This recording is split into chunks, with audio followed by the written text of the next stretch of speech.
Hey guys, welcome to Reddit Brew. You know the drill, we're back at it again with the Reddit stories. I just want to apologize in advance for how my voice is going to sound in this one. I unfortunately caught the he who shall not be named because YouTube has forbidden it virus, but I'ma try my best for you guys. Let's jump into it.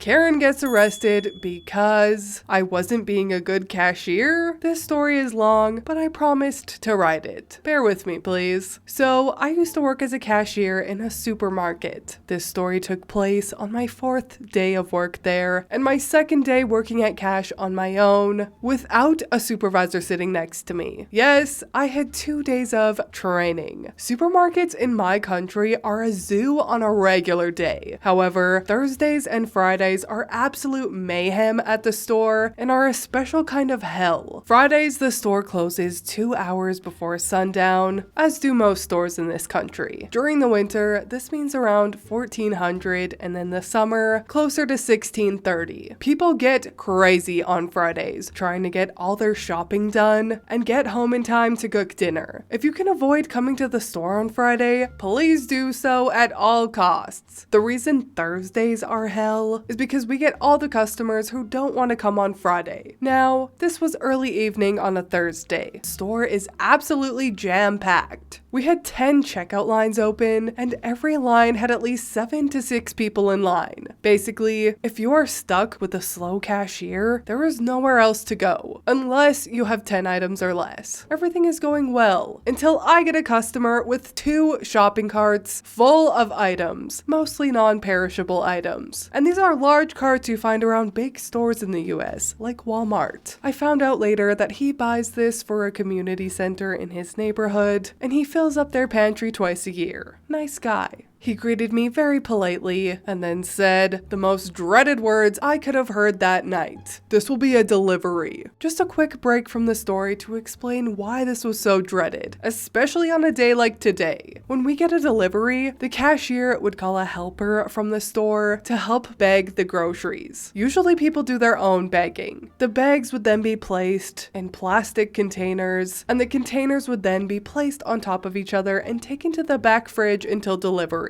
A regular delivery is usually between 3 to 5 crates. Each crate has a number, which I then input all of them into the computer, along with correct delivery address and phone number, and print out the receipt and place copies on the crates. Even for a small delivery, this always takes extra time. Back to the story. This guy has 2 full carts and wants a delivery. I say, sure, no problem. Then I turn to everyone else in line and let them know that this is a delivery and it will take just a bit longer than usual, and apologize for any delay this may cause. This is when the whole line groans simultaneously. I don't blame them. There was nowhere else to go. I could see every one of them craning their necks to check out other lines, and they all decided to stay. So I start scanning as fast as I can. I'm pretty good with numbers, so even though it's my 4th day, I remember many of the codes, and things are moving rather quickly. I get to a point where the beggar can't keep up with all of the items, and the area to the left of me where I place all of the scanned items is just a mountain of cans and bags of chips and whatnot. I can't even scan another item because they're falling back onto my scale. At this point, I stop and ask if he wants help bagging. The customer and the beggar are both appreciative, and I help bag groceries for a few minutes, just enough to clear some space so that I can continue scanning items. This happens every few minutes. It gets full, I stop to help, clear some space, and keep going. This is where the Karen comes into play. She is maybe early 40s, long brown hair, and looks nothing like a Karen, except for the way she was standing, with one hand on her hip that extended so far to the side, I wasn't sure how she was still standing. She's in my line, about 5 to 6 people in front of her still. This is the conversation that follows. Hello? What are you doing?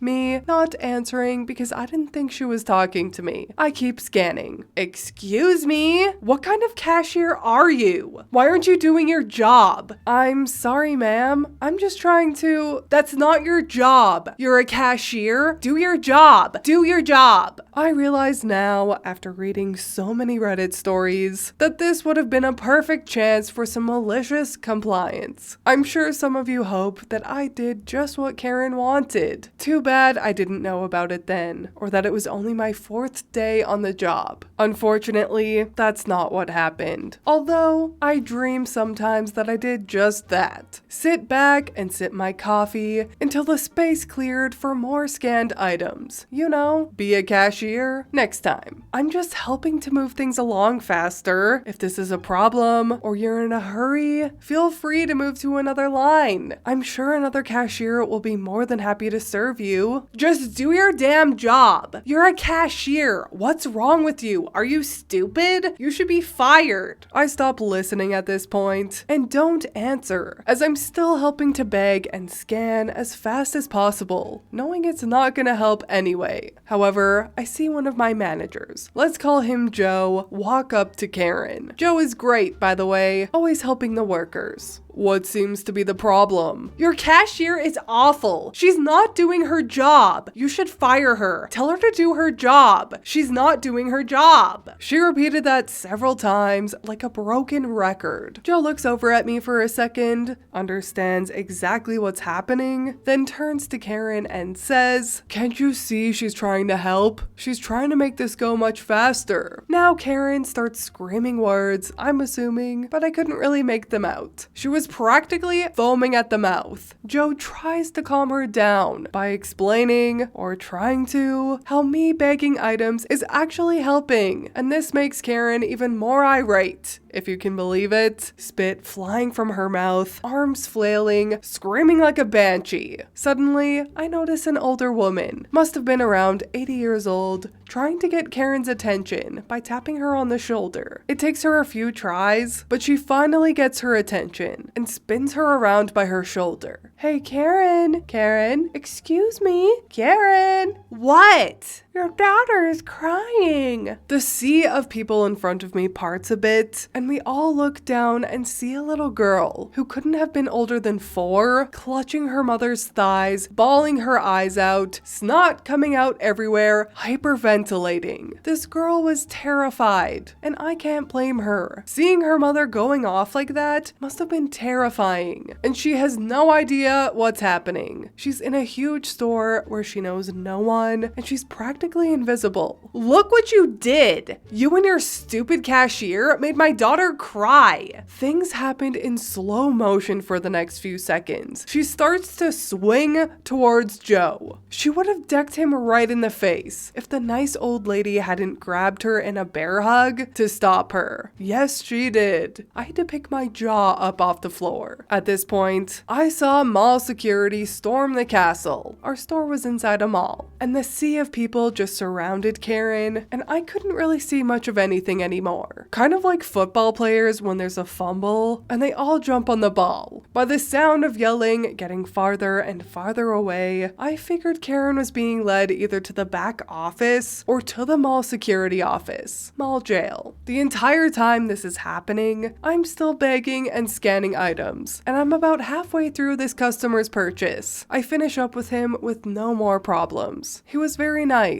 and thanked me profusely for helping with the bags, even though technically it wasn't part of my job. He said I was the fastest and nicest cashier he ever had the pleasure of meeting. I was just happy to help. No one else in my line complained. I actually got compliments from people about keeping my composure. Once the rush died down a bit, I went for a break. I met another employee in the back room, and I started to tell him of what just happened when he cut me off. She was yelling at you? Ha ha ha, I heard that. Well, everyone heard that, but I had no idea what the F was happening. He told me that the police was called and Karen was escorted out of the store and the mall in handcuffs. I filled him in on everything and we spent the next 30 minutes laughing. I don't know what happened with the child. I'm assuming they called another family member to pick her up. I also don't know what happened with Karen, since I ended up working there for another year and I never saw her again. Hopefully, she learned to do her grocery shopping on Tuesday or Wednesday, or was possibly in prison or on house arrest. This was the first Karen I ever had the displeasure of meeting while working at that store, but definitely not the last.